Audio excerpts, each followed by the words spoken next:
concernant la liaison entre mon mari et ma meilleure amie. Je ne les ai pas démasqués. J'ai plutôt décidé de me venger à ma manière. Mais c'est ta femme! Dépêche-toi, aide-moi! Oh là là! Ouais. Vite, aide-moi, aide-moi! Ouais, d'accord. Salut ma chérie, ça a été ton voyage? Quand est-ce que tu rentres? Je suis déjà rentrée.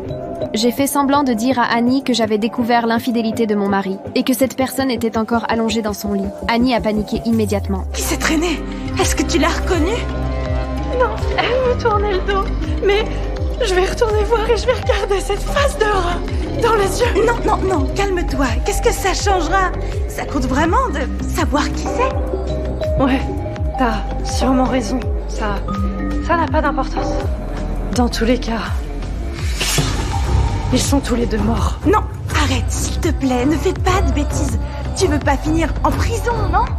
Ouais, t'as raison. Après ça, Annie m'a vite conseillé de me calmer et m'a proposé d'aller chez elle pour discuter d'un plan. T'as toujours été une vraie amie pour moi. C'est pour ça que je veux pas t'entraîner là-dedans. Je vais verrouiller la porte de la chambre et mettre le feu à la maison. Ça ressemblera à un accident. Les flics ne se douteront de rien.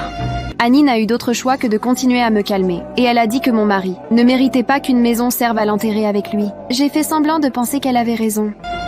Il reste qu'une seule option. Pardonner à ton mari et passer à autre chose. Non. Prendre une batte de baseball et défoncer la tête de ces sales serpents.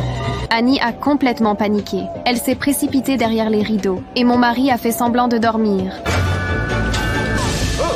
Oh, chérie. Oh, t'es déjà rentrée?